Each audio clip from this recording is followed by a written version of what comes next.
Hey, what is up? How you guys doing? Episode 8, Frag Logic. Got my buddy, co-host Skyllus with me.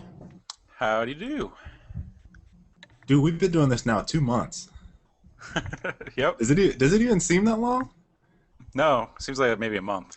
It does. It seems like it's been, seriously, it seems like it's been a month. We are having a ton of fun doing this. And today, since we talked about Gears of War nonstop last week, we'll bring you guys some different stuff. We might have a little bit of Gears of War thrown in there, but we had a PAX East 2013 overview. Neither Skyllus nor myself went to the event, so this is pretty much a recap from what we've read online and different things like that. We have the MLG Dallas breakdown, which was last week's event, weekend event, and we have the community topic, which is, I believe, can any game be an esports title? And which we failed to get to last week. we completely failed to Didn't get even to get that. close. So yeah, let's start off with some PAX stuff. I'm just gonna start off with a couple of games that I was specifically looking for information on at PAX. A couple of them are really close to coming out. Obviously, I think everyone wanted to see Diablo 3 news for consoles. So that was probably maybe my number 1 or number 2 choice, followed up by the Gods Among Us I think it's Infinite Gods. Is it Infinite Gods Among Us? Anyways, the DC Marvel fighting game, the one that Skyllus won't play with me. It's just Gods Among Us. But yeah, I'm not Is playing. it just Gods Among Us? Yeah, you're thinking of Infinite Crisis. Oh, okay, yeah. With the yeah, okay. I have them mixed up. So that's the other one. And I wanted to see some more Firefall news, which is another thing I was looking for. So, what kind of stuff were you kind of interested in at PAX? I was actually expecting more in the way of game announcements. There really wasn't a ton. I don't know. I didn't really have anything on my radar. Rise of the Triad, I guess it's kind of a sleeper title, which I was hoping for more news on. They were there. Had it playable, I think, at the NVIDIA booth. But that's a remake of a very old PC game that actually came out before Doom and Quake. But it was a shooter, and the remake is in Unreal Engine. Looks really sick. It's really fast-paced, old-school arena shooter with all sorts of crazy alt fires and rockets, and it's just built to be over the top. So More so than I saw some gameplay. It looked good. more so than Loadout? More over the top than Loadout? I think so. What? I don't know. Trying to go toe to toe with us? I don't know. I mean, it's old school over the top, though. Yeah, I know what you mean. It's like walls of fire coming out of rocket launchers, kind of over the top. But I saw like maybe a minute and a half of footage, and that was it. There actually wasn't a lot of news about it. I was kind of upset. I was hoping for more. But beyond that, I was just kind of on the radar looking for updates. Blizzard did Hearthstone, which I think is going to be really interesting. I'm a pretty big fan of strategy games and kind of card games, but it's hard to get into them usually because the cost of entry is kind of there, and then you have to find people to play with. So the idea of a free-to-play online card game is pretty cool, and Blizzard's going to add all sorts of polish, I imagine, to it. It's going to be really good.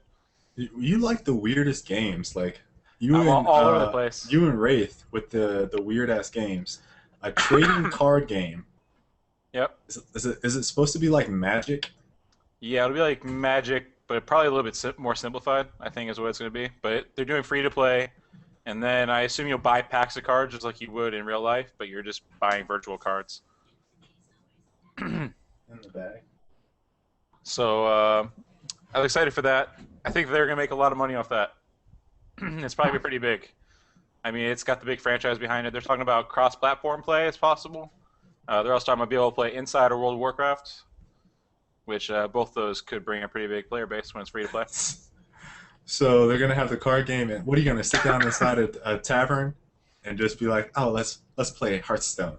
No, the way they did it with they have Peggle in game as well. You can play. I think they've added a few more since then, but it's just while you're traveling. So you would click travel and you'd be flying across the map, and you can play whatever games you want. Oh, okay, I got you. Yeah. Well, too bad you don't play WoW, or else you'd be burning through Hearthstone. I'll probably be playing anyways. I think it's gonna be fun, and I think it's gonna have a big community and lots of prizes and competitive community probably too. I don't know. We'll see. It's gonna have a competitive community. Have It you will. ever watched? Have you seen Magic? Have you seen how much money Magic has? I was just going there. Have you, or has anyone in the chat actually watched a competitive tournament for like a card game? Not poker, obviously, but like Magic the Gathering. I think there's one other one that you'll see around over on the East. I can't remember the name of the card game, but I've watched a few Magic the Gathering tournaments to see how they could commentate on card play, and it's pretty interesting. I mean, you have to know the game in order to get it. And I'm not a Magic player by any means, but I did research the scene at one point, and they're bigger than esports in a lot of ways. Just pretty crazy when it's all built off of the business of Wizards of the Coast, you know? Like, Yeah. it's just them running everything pretty much and then trying to sell cards off that. And but they have like 250 grand in prizes every Pro Tour. That's not bad at all. That's quite good. And then there's satellite events and all that stuff too. They do events globally. Well, the only reason that I actually got it is you remember the QA guy we used to work with, Peter Go-Fly. I can't remember his last name. He was into it, and he would play Magic with a couple of the guys at the studio, and they would, they'd all sit down at lunch and start playing. And he knew that we were into competitive gaming, and so he was like, "Hey, I think you'd be interested in this." And so I sat down and watched the commentary at one of their events, and it was pretty damn good. Yeah. So I was impressed. So I think you'll see some of the same stuff from Hearthstone, but they can do it all online now. And maybe it won't cost so much to get in. I think the issue with Magic is that like it's been around for so long. There's so many fucking cards that hopefully they don't get slapped around like online poker. No, there won't be gambling.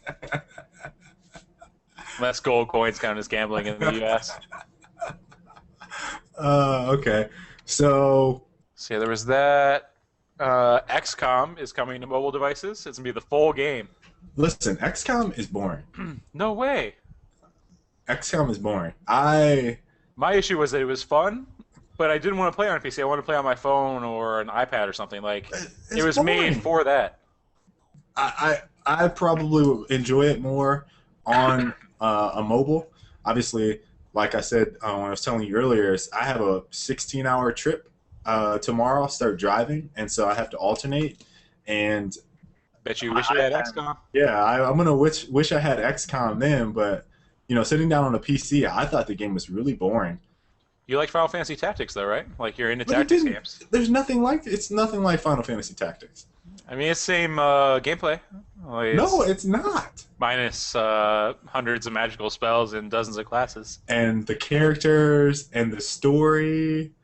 The story's good. It's just nowhere near. Alien invasion and shit? No. I don't know. I think it's be really good. It's cool.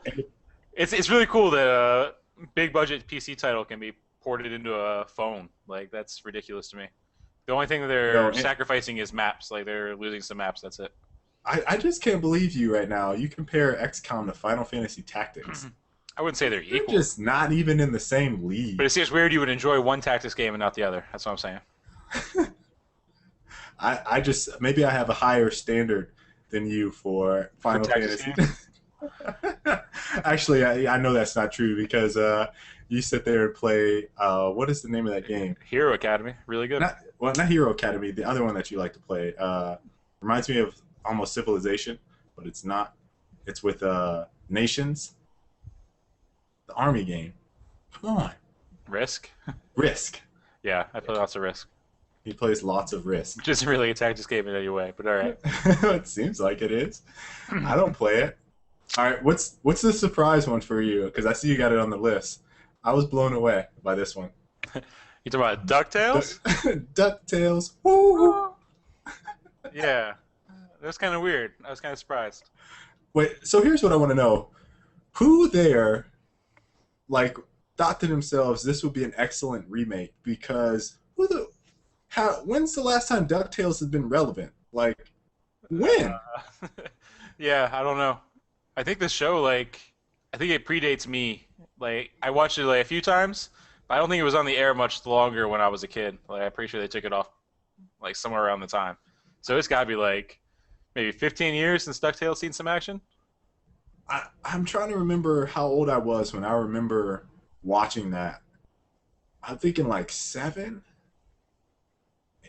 8 maybe, and I think it would be on the Saturday cartoons. Yeah. Or the weekend cartoons. And then, obviously Pokemon and shit like that took over, and you didn't see any more of that stuff. You saw Digimon, Pokemon, and a bunch of other stuff. I remember when Karen would be watching TV in the morning, I'd be like, "What are you watching?" Digimon? I'm like, "What?" Yeah. I don't know. It's kind of weird. And then the game itself wasn't super popular either, and they're just yeah, we're gonna do a remake or a remaster. It's the same game. It's just being HDified. Yeah, I don't know. That's kind of strange. I think everyone was kind of scratching their head. But people are nostalgizing all over it, so I don't know. It's gonna be terrible. Yeah, I think it's gonna be off the radar. We'll see. All right, so I wrote down a few games that obviously I mentioned some of them just a second ago. Diablo 3, something I was really interested in, and what was so interesting about what they said at PAX East, all the announcements that came out, is all the things that the PC people wanted, they basically said, fuck you, and put it in on the console stuff. So you got stuff like single-player mode, no real money auction house. And those are probably the two biggest. And I was completely blown away by Blizzard saying, "Yep, console's gonna have that." I don't know if they figured like console guys aren't on the same level, like everything needs to be simplified. So they're like, "Yeah, single player mode makes sense, so we're just gonna throw that in there." The real money auction house. Do you think them not including that is a sign that they pretty much were like, "All right, this is shitty"? Yeah, maybe. I mean, I think that it probably made them some money, but it wasn't. It had a huge impact on the game itself. Like, it sucked playing it knowing that you could just buy it, or you're playing in order to get stuff to sell. You know what I mean? Like, it definitely changed the perspective of why you were playing. Yeah. In addition to just having the auction house in general, having it right there where you can just purchase stuff instead of relying on drops. I don't know. I was kind of. I wouldn't say that those are the two big things that PC players are asking for, since Single really player it's mode was definitely one. before launch, but now it's like there's no end game content. Is the Well, yeah. I think relative to the progress of the game at the time that it came out, single player mode was definitely something that a lot of the guys wanted. you talk about offline single player? Yeah, Yeah, and I think that the fact that they're including it in a console and then not on PC is what, at least from what I've kind of read, what people are like, "What? You gonna do that for console and not for us?" right. You know how it is. I mean, it's like, they PC guys feel like they're catering to console guys. Console guys are like, you guys are elitist snobs. Get out of here. Stuff like that. Just same old banter that you always kind of see. I can't honestly. I can't say that I'm excited to play Diablo. I was just kind of looking for the content. I wanted to see some gameplay. I wanted to see what it looked like. Looks just like the PC game. It looks just like the PC game. So, Yeah. I mean, it wasn't too much of a surprise in terms of gameplay. I think the announcement itself, back when Blizzard randomly came out for that PS4 thing, and they were like, "And you know what game is coming to the PlayStation?" Everyone's And like, then there was like a "Ooh." long pause. Everyone was like, "What? What is it?" Diablo. And it was like, there was like the fake ass round of applause. Like, really? That's what you're Oh, gonna? yeah, yeah. Oh, yeah. It's The game we already played and kind of didn't like. Yeah. yeah. So that's kind of how I felt about that. I was really interested to see reception. The major one that I was paying attention to, and you and I have had our eye on this one for a really long time, is Firefall. Now, they didn't really have any huge game announcements. They released that huge ass patch, which completely changed the game again. Yeah. Was it last week? I think it was Yeah, last it was week. last week. And you were telling me, and for those of you guys that play Firefall, it's free to play. Third and first person shooter? I'm gonna say first person shooter that has a PVE and PvP aspect to it. So it's massive multiplayer online. Has like the Borderlands feel for the PVE and more of like a Tribes Quake-ish feel for the PvP side. And they've gone through several iterations of this, basically off of community feedback on how they want the game. And their latest one I read 29 pages of release notes. Colin, I think you told me 30 something. It was a lot. It was a lot. So, I mean, just to give you guys an idea, like our release notes that we have for one build a week consists of about 1 page of notes. They had 29 pages of notes for this build change, which is massive. And the things that they announced, which I don't know much about Red 5 or Studio 5, Red 5. Red 5. I don't know much about them in terms of what they've been done in the past and where they plan to go. But they announced that they were going to create a gaming TV channel, and not like in the sense on broadcast cable or direct TV or anything like that. They're talking about a YouTube channel. So it's a gaming channel with Stage 5. It's going to be about they have one called Game Changers, which is, I watched their first episode, and the combination is like Mythbusters meets Top Gear. I don't know if you've seen either of those. You've probably seen Mythbusters. Yeah, I've seen both. And the first episode, they talked about jetpacks. And so, jetpacks in gaming, and then that there's like this water jetpack or whatever that is like kind of turning into the rave. And so they tested that out to see the real world applications. And so it was an interesting show. The other thing that they're going to have is something called Rise of the Indies, where they cover various indie developers and Kickstarters and just kind of, I guess, interview them. It's just like weird stuff that they're doing. And then the part of it that kind of confuses me is like they're going to do all this stuff, but then like Firefall is also going to be like randomly premiered in like some of the stuff. So it's like they're doing something different, but at the same time, it's just Firefall getting intertwined in there. So when they talked about jetpacks, they were like, yeah, jetpacks were in Halo, they're in such and such, they're in Tribes. Oh yeah, and they're in Firefall. And it was like, I'm thinking, I'm watching, I'm like, duh. I mean, it's your fucking game. Like they're trying to like make TV content and then just throw their ads in there. Right. So that was kind of like a weird thing that they were doing. And then the other thing I saw is like they have an iPad app and an Android / Oya app that they're going to be developing for a Firefall comic, and it's something else. It's a comic and something else. I can't remember what the other one is off the top of my head, but it'll be interesting. I imagine one of them is obviously the comic is probably intertwined with the game.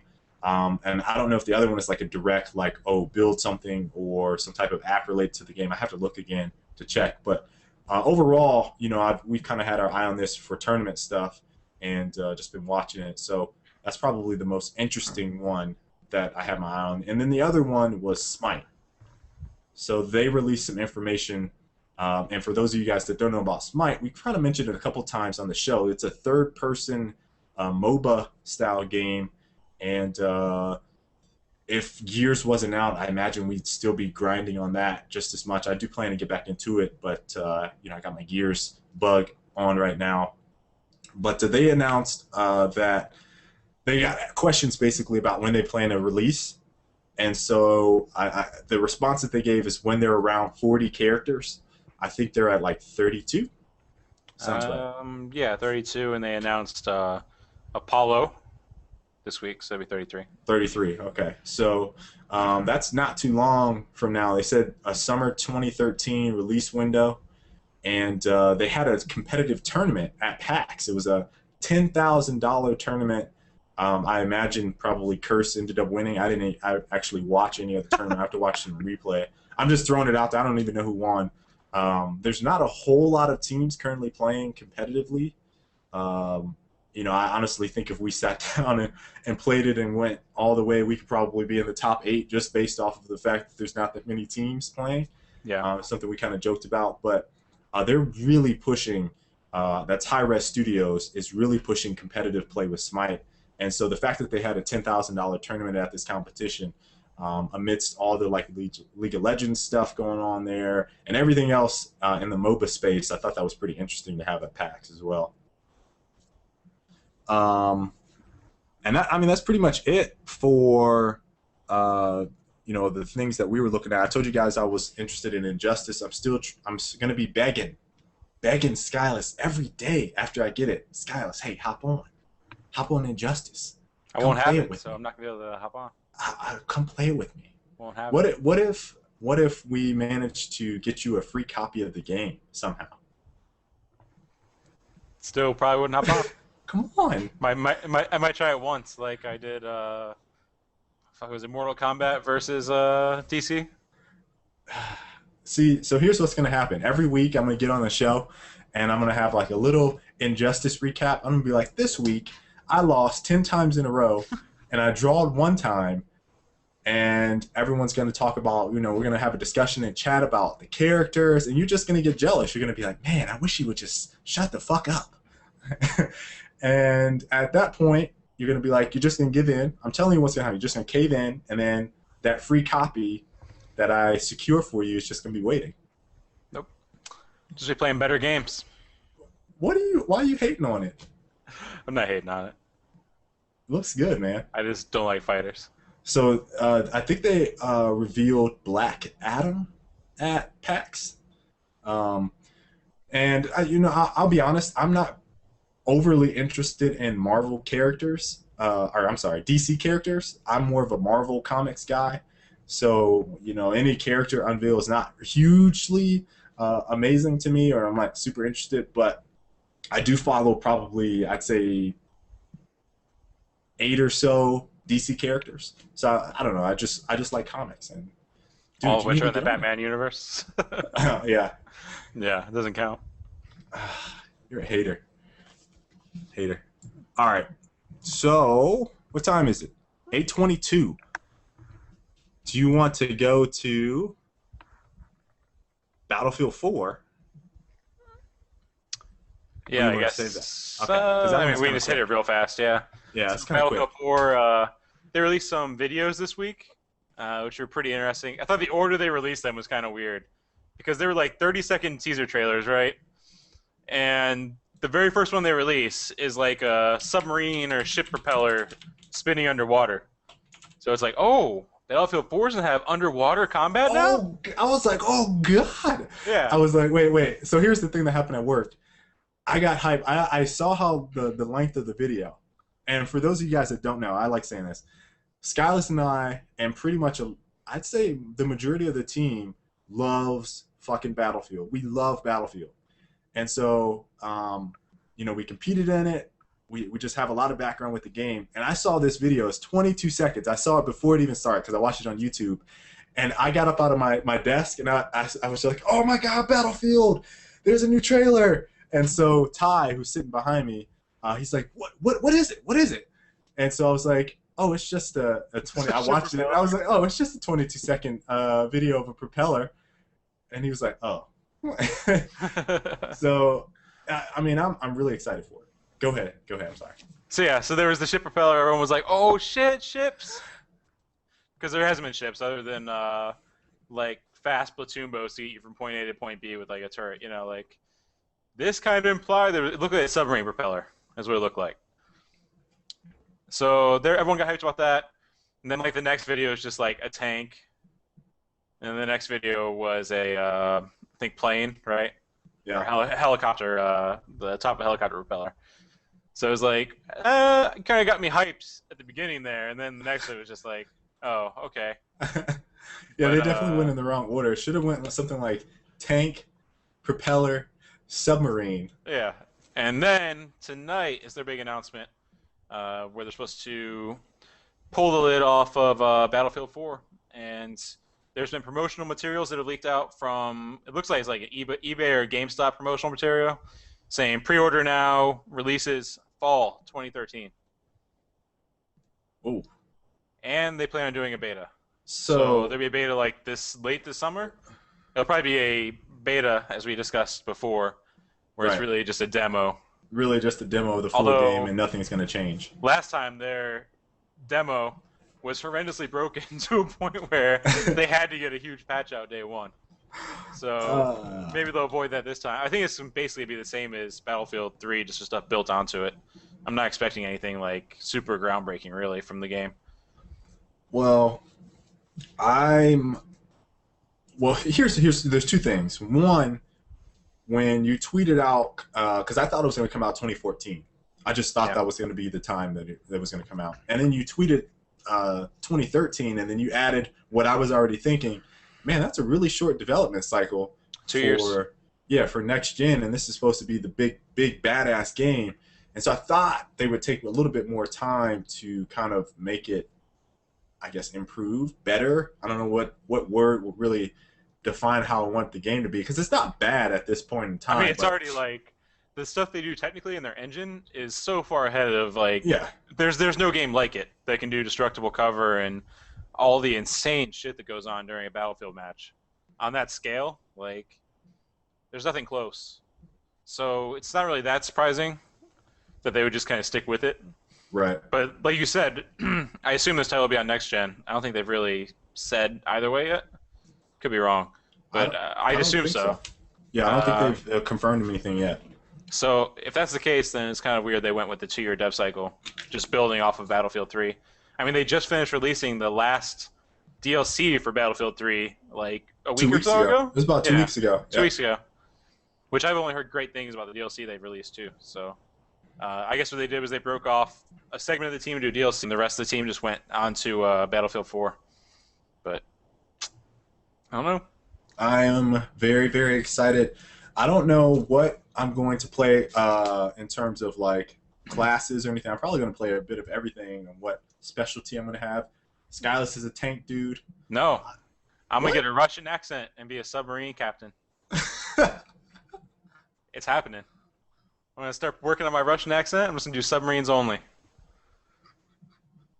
Are It's you? Are a, you it's gonna be like a Sean Connery type Russian accent, oh, okay, like what's the name of that one movie where the new? which really means I'm doing a Scottish accent. Yeah, you're doing the Scottish accent. Randa Battlefields.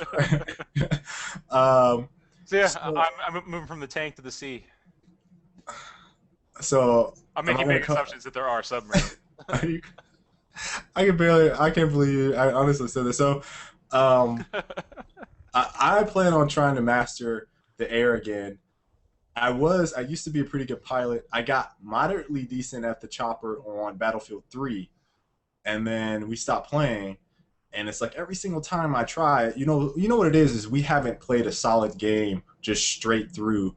It's always been like, okay, we pick up it up. I say Battlefield Modern Combat 2 is the one we played from start to finish, but every other one after that has kind of been like, a couple months here, then stop, a couple months here, then stop. So I never really got my chopper skills back, and those controls are so goddamn hard to learn you really have to play like a long ass time. So Bad that's Company probably 2, going we to did squad rush, so we didn't even touch any of the vehicles. yeah, because we were practicing for that tournament. So when this drops, I don't think I'll be playing anything else. I think I'll be on Battlefield 4 for a long time. You say that now, but new consoles drop in. Well, if it's I'm just assuming that There'll it's be going other to be on games. next gen. That's what I'm saying. I'm just saying there's other games next gen too. Like what do you think this? You think they're going to come out with this spanking brand new original IP that's just going to blow my socks off, and I'm going to be playing that? Destiny doesn't have a release date yet. Damn it, you brought up one. Fuck you. I didn't think you were going to have anything. You're like, Destiny. I'm like, oh, yeah. Yeah, I forgot about Oh, Destiny. yeah, I forgot about Destiny. I might play some of that too. I'll just have a little bit of that, a little bit of this. All right. So what are we about at 8:30? Let's go ahead into that community topic. We have can any game be an esports title? Any game be an esports title? Be esports. Oh, can I fit it? I fit it. Can we define esports title from the get-go here? So we have to see. This is the thing about the community topic. We have to create these parameters based off of what everyone votes. So would you consider like Gears at any point to have been an esports title? Yes. Would you consider like Gears 3 to have been an esports title, or would it have just been Gears 1 where we had like multiple tournaments running it? So are we saying esports in the sense that it has to be on a grand scale, or esports in the sense that everything can be competitive? I think there's a difference between a competitive title and an esports title, game that's being played competitively. Because really, like that can be almost any game. Like if we say games that are played competitively, like fucking, I watched an Awesome Knots tournament last week. Like that had a tournament. Wait, it was being Awesome Knots? Yeah. The 2D MOBA side scroller? Yeah. So I watched an Awesome Knots tournament. They had like maybe 20 some teams in their bracket. So they're still playing that competitively, but it's clearly not an esports title.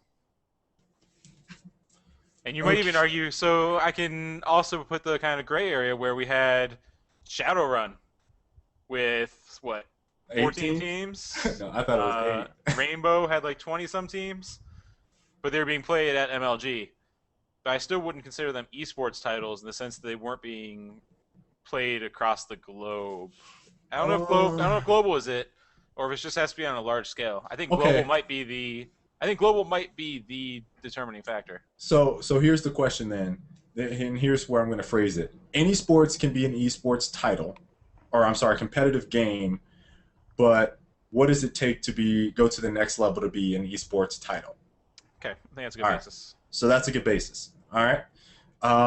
So competitive aspects of a game that you feel developers, well, first off, to go from competitive gaming to the next level and being an esports title, I think the very first thing that the gaming community needs is developer support. I think that's the very first thing.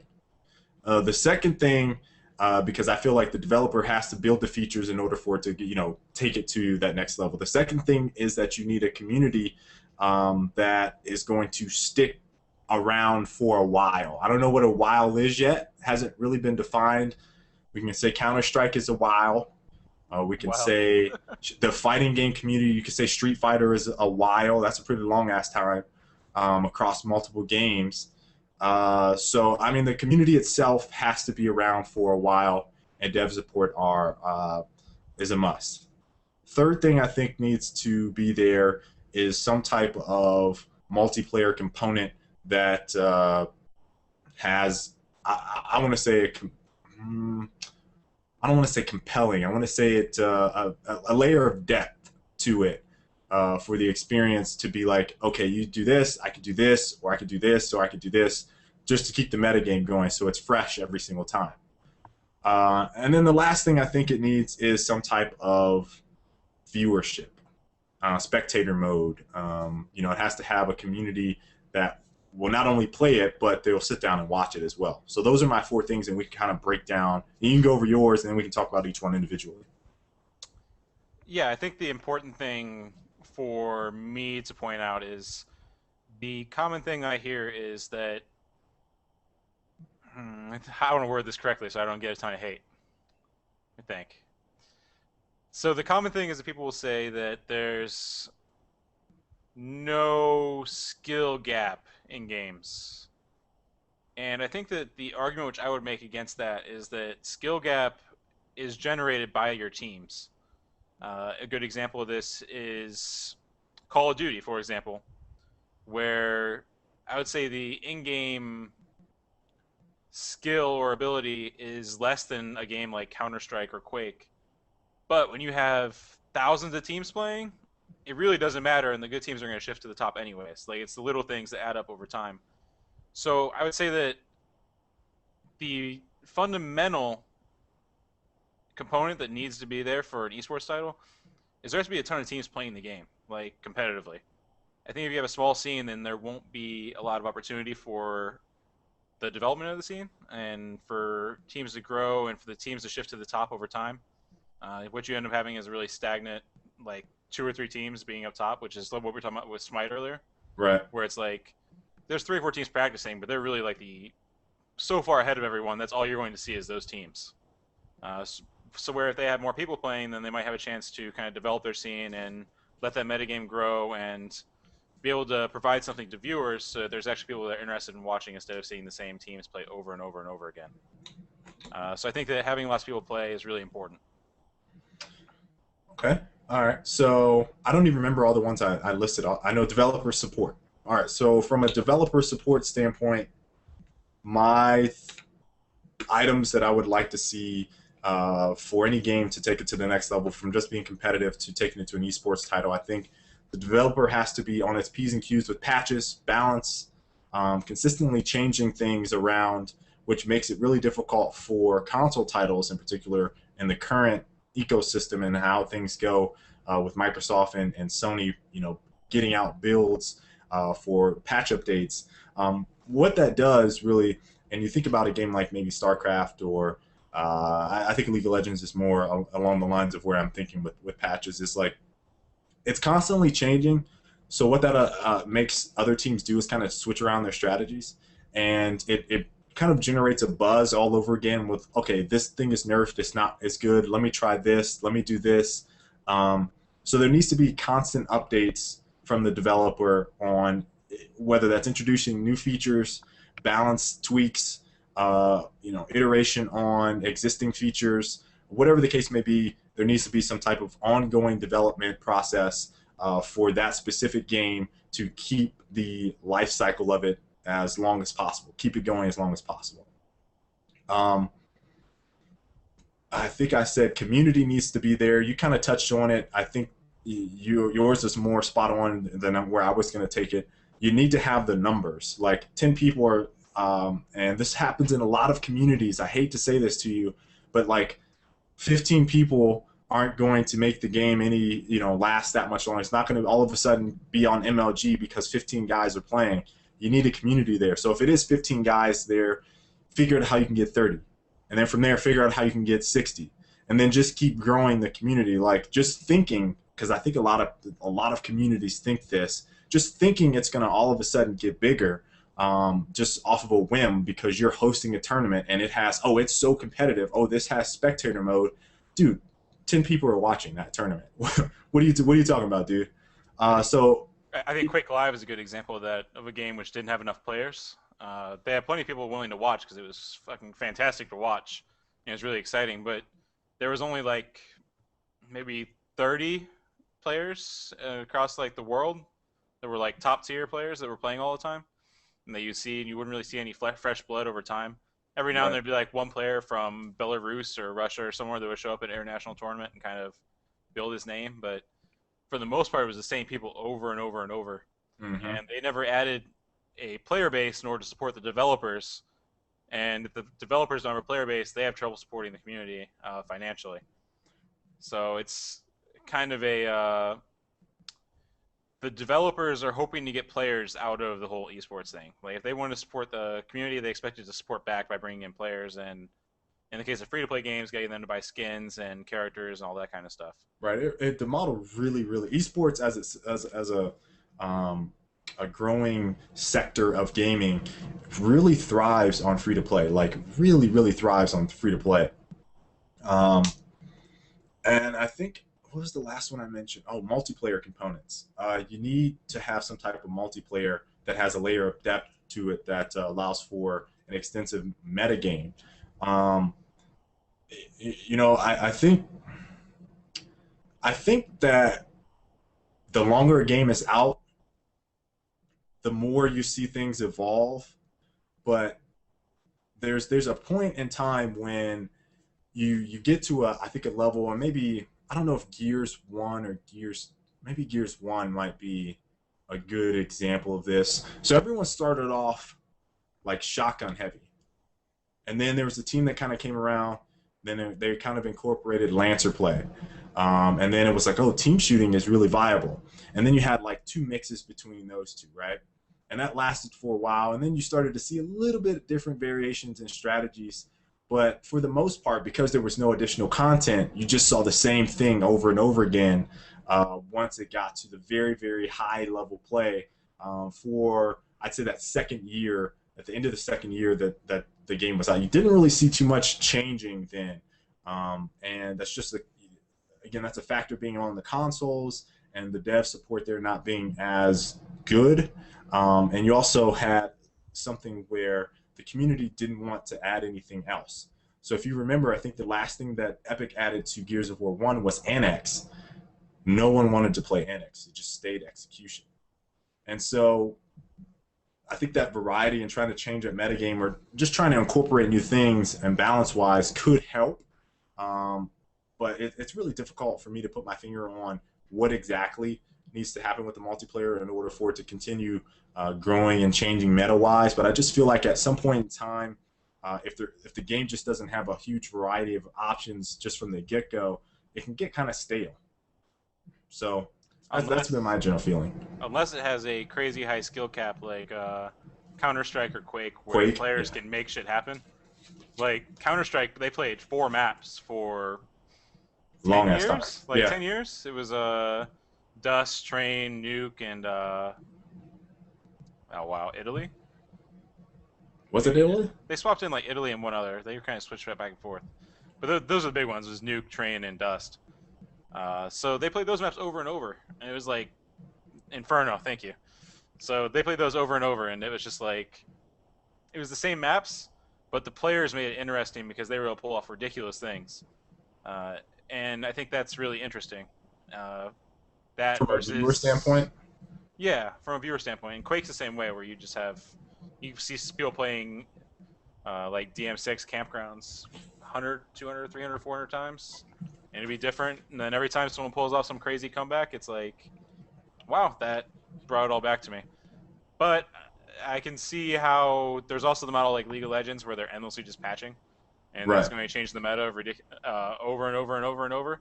And I think that might be a better approach. Obviously, Quake and Counter-Strike are no longer able to play those maps because they aren't really in any tournaments. Yeah. So like it hit a point where it clearly stagnated.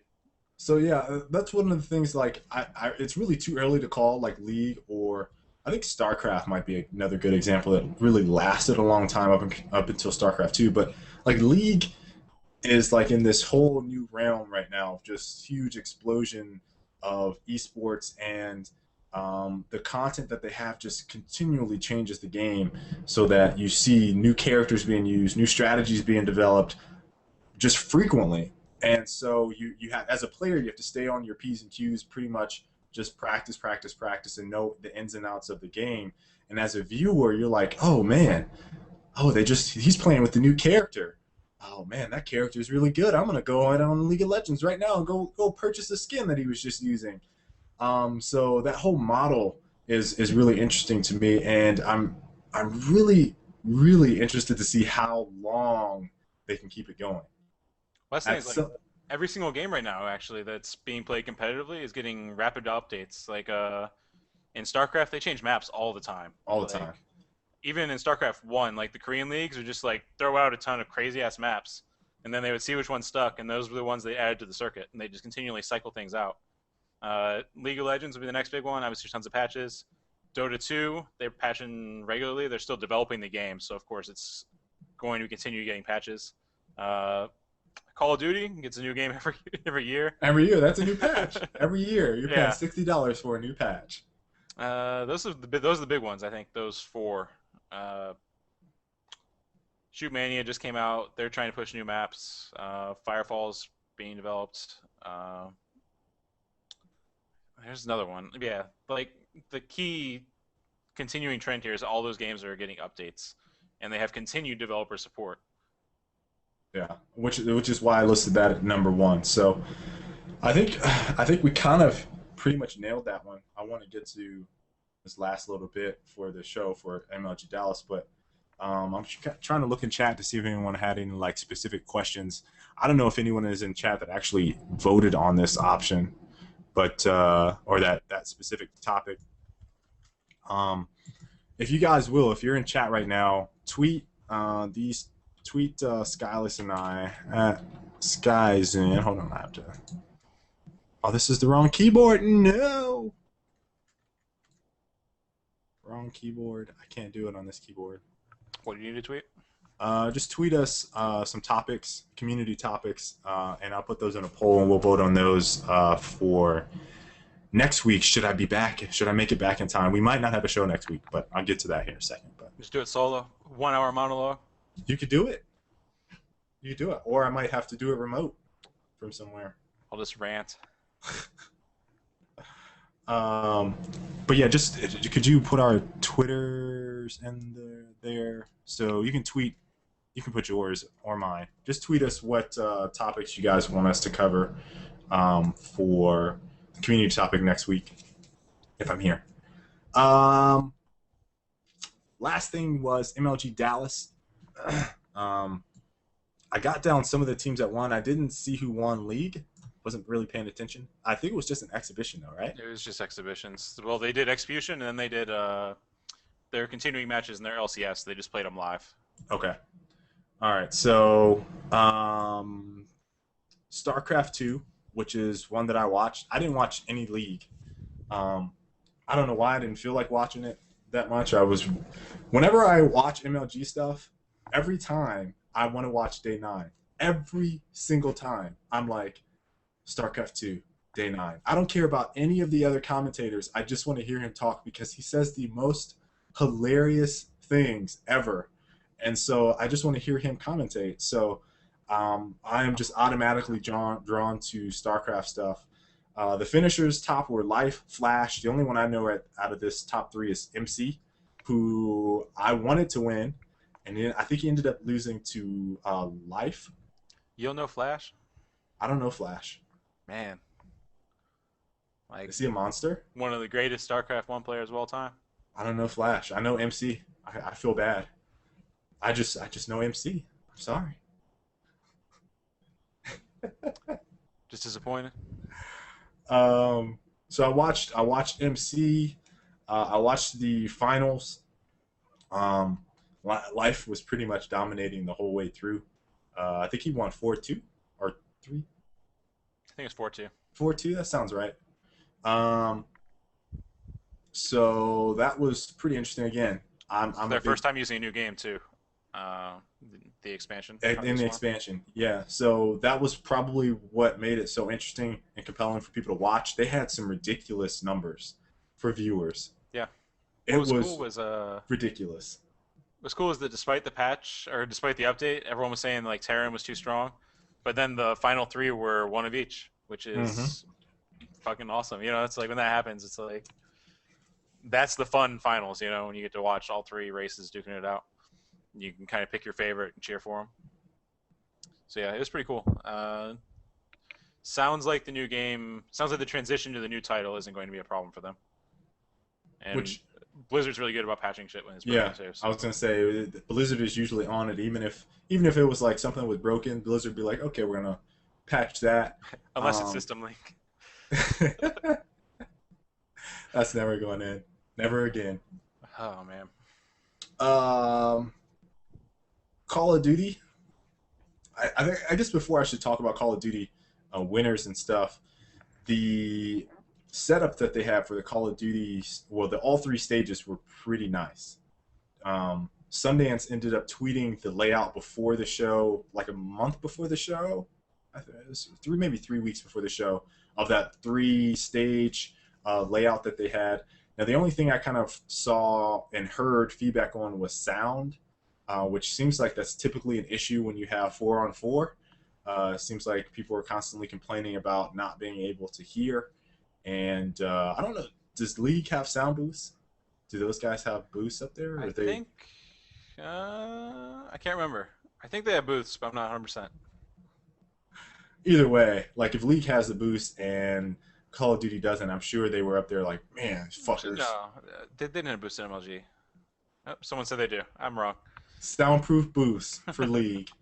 Take And nothing for that. Call of Duty. Yeah, Take that. Oh my god. I think they Five saw people. like cram into a StarCraft booth, like one of the old StarCraft booths. Do you think that? Just pile it. And just pile in? Not sitting. They have to sit back to back. Yeah. That might work. Hopefully by the end of the season they can afford boosts. I don't. Maybe if their viewer numbers keep going up, they good viewer numbers. Like they were at 20K for 20K? No, they got up to 30. They got up to 30. Yeah, I mean it was 20K pretty consistently Pretty throughout consistent. the weekend. Uh, It's really really good. I don't think Halo. I mean, I could be wrong. It was MLG didn't show their numbers, but I don't think Halo came close to those numbers in the last few Gears years that didn't it was come on. close to 20 consistent, and it didn't come close to nowhere near 30. So Yeah. there's no denying that people were watching that shit. Yep. Regardless of how boring the gameplay may have been, because I saw some tweets from a lot of people. It wasn't awful. I was all ready to call it awful, but it wasn't too bad. I watched. I could watch domination gameplay, and I watched Optic versus who'd they lose to? I can't remember who it was.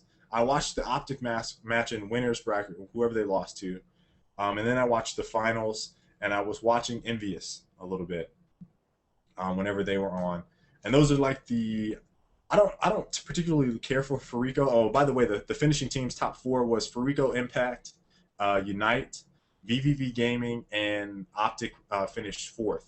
And obviously, the fan favorite, I think, for everyone is Optic or Envious. Between the two, I'd probably give it to Optic in terms of just sheer amount of fans that they have for their team. So I think they're probably the favorite. And I think Envious finished fifth. So not outstanding showings for them, but they're still in that elite class. And every single time I see, it's pretty much, yeah. Every single time I think about the top teams, and you kind of hit it right on the head a little bit ago. With Call of Duty, you hear people talk about skill gap, and every single time, regardless of how shitty people think the skill gap is, it's the same teams winning. Yep. So despite all the hate they get, it's the same teams on top. And there's enough Same teams playing. exact teams. There's enough teams playing, and it's not like they're just practicing more. Like, there's hundreds of teams playing GB matches and shit, and they're practicing 4 or 5 hours a night, but it doesn't matter. You know what I mean? Right. Like, they can't catch up. So So you it's can say they there's no skill gap, but the same teams are on top, so clearly there's something. right. So I mean that's just the point I wanted to make on that. Like I said, the gameplay itself, watching it from a spectator standpoint, I have my HD pass. You know, I talked about was it week one? I was saying Sundance, where's my money going? I still have my HD pass. I didn't even enter the code. I just went on there and just started watching. Um, so I don't even know if that's even worth the value at this point. But it's definitely I mean, they do a good job. Depending on the commentator, it's pretty good. I watched some Fwiz. I like Fwiz. Listening to him commentate. Puckett.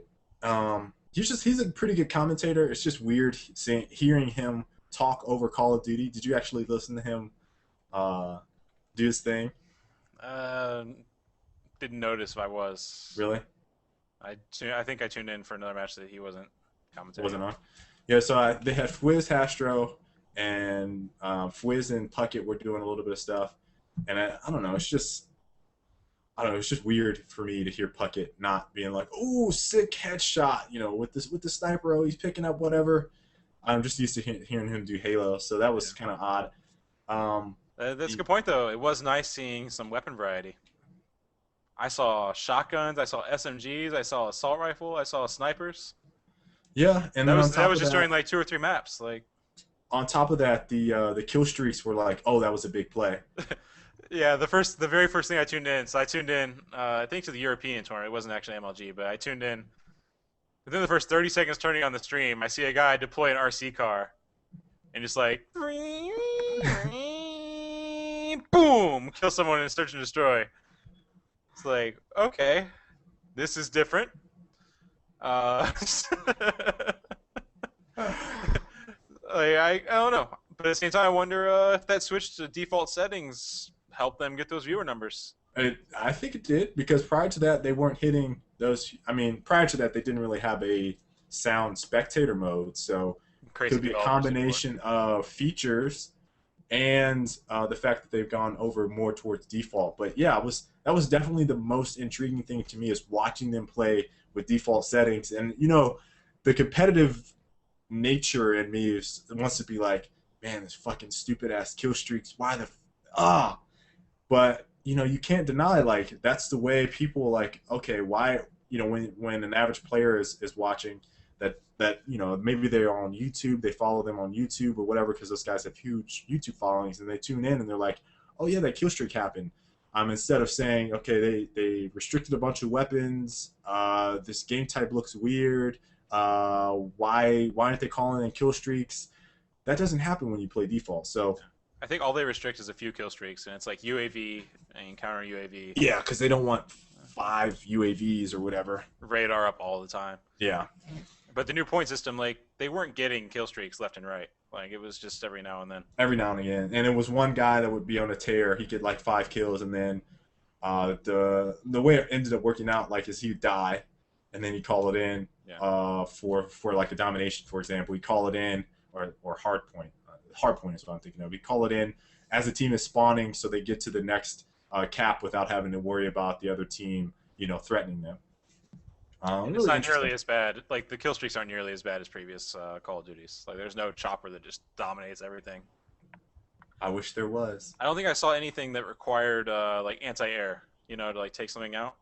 It was all, like, just calling an airstrike. I think I saw, like, remote missiles. I saw the remote control car. I saw. I can't That's remember. that's it. That's all. Yeah, it Those are was the like, three things that I saw. yeah, lots of carpet bombs. I think someone put there was also Sentry. Oh, I saw the Sentry. I oh think yeah, that's right. once. They were putting it to defend the flag when I watched. Yeah. Um, it wasn't bad. It wasn't bad to view it. Definitely still the most interesting thing to watch was Search and Destroy for me. Yeah, it's By fun. far the most enjoyable. So all in all, I thought the event went pretty good. Uh, Again, those insane viewer numbers. I think at one point there was 100,000 people watching both StarCraft and League, and then you had Like 25, 30 on 25, Call of 30 Duty. for Call of Duty. So insane numbers for viewership, just absolutely blowing. I was really impressed with that. Obviously, MLG does a bang up job with presentation and stuff, so there wasn't anything where I felt like presentation wise was just shitty. Commentating was excellent across the board. Uh, that was my experience watching. I wish I could have went since it was in Dallas. Yeah, it seemed good. Um, and I didn't change the topic, but Wrap up. Any questions? I yeah. guess. Wrap up with questions, guys. Then I can go play some Bioshock Infinite. I'm gonna play some Gears. Oh yeah, I might have to play some Gears. Damn it. We have a Gears date tonight. I know. I know. All right, so questions from you guys. What's up? What up? Gangsters, hustlers, homies, gamers. I challenge ZYN to a 5v5 overrun. You don't want that. Might take your game next level. Thoughts on melee and games? Big topic in loadout. Oh, that is an interesting topic. I think Street Fighter is a pretty good game that has melees. Also enjoyed Fight Night. Had some pretty good melee mechanics. He's referring to shooters. You smart ass. Ninja Gaiden had a great melee system. God of War is another favorite of mine. Gao had a good melee system. I wasn't a fan of the button pressing stuff. Like the sequences and stuff.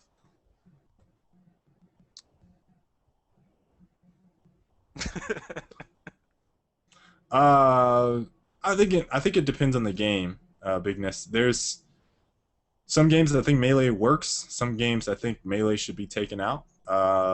It's really hard to tell which one is the best way to go.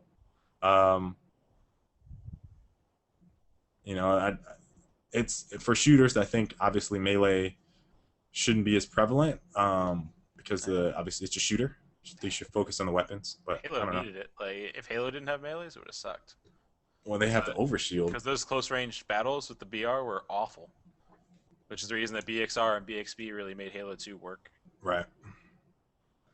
How do you think EXE will play out with jumping off of buildings? Did we talk about this on Active Reload? I think we talked about it on Active Reload a little bit. I personally think it's going to be difficult to pin players. I think there's going to be a lot of running around. It's just me. Maps are pretty large too. Yeah, and the maps are kind of big. Streets is the only one that I feel like works. In Library, maybe. And from what I've seen of Haven. Was Haven big? No, it's pretty medium sized. Okay. Could work there. Haven only had 2 levels too, right?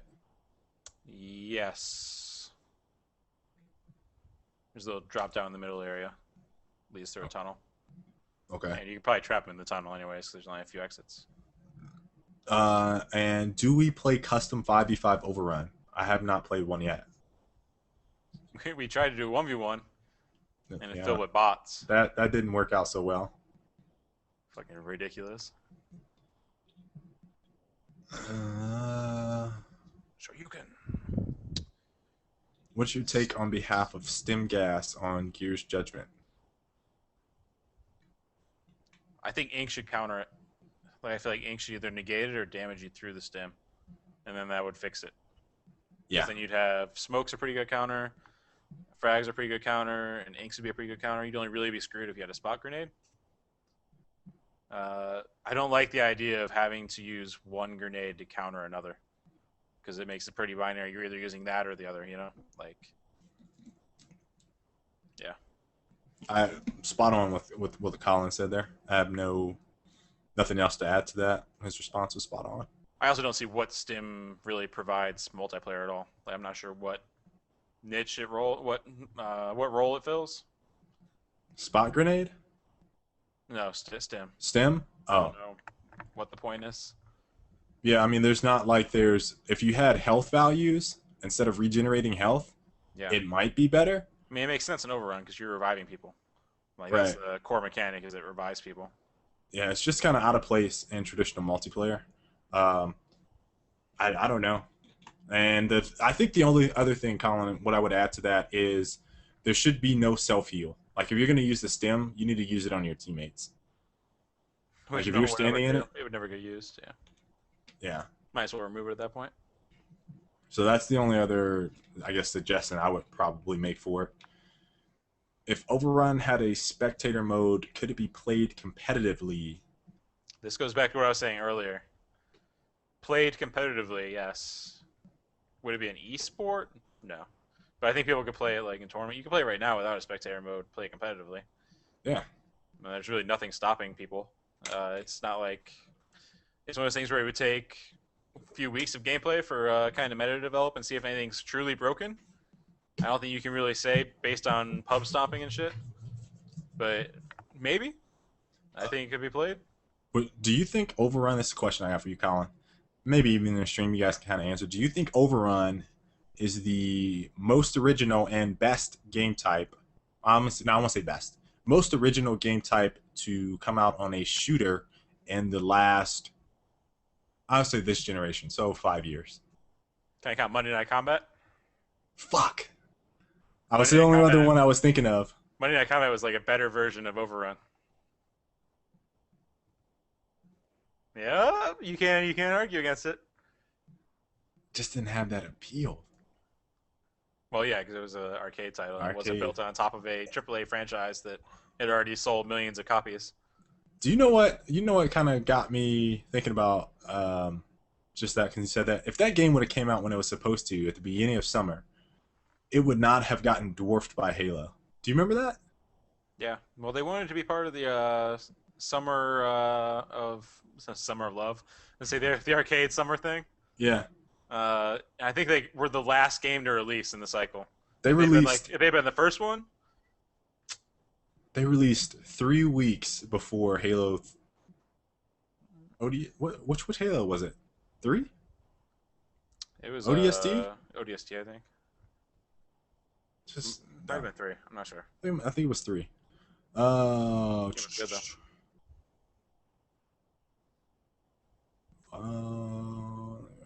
Overrun assault mode. Wouldn't that be more competitive than Overrun? Maybe. Bomb game type. Well, looks like that's about it for the questions. I think we're gonna wrap up this show. Thank you guys for tuning in. Rebroadcaster will be up on YouTube if you guys missed anything. Join late. I'll put it up here shortly, and I'll catch you guys next week. Hopefully, I may be out of town or driving back, so we might not have a show next week. Maybe. See. Do everything I can to make it here on time. All right. Later. Thanks for watching, guys.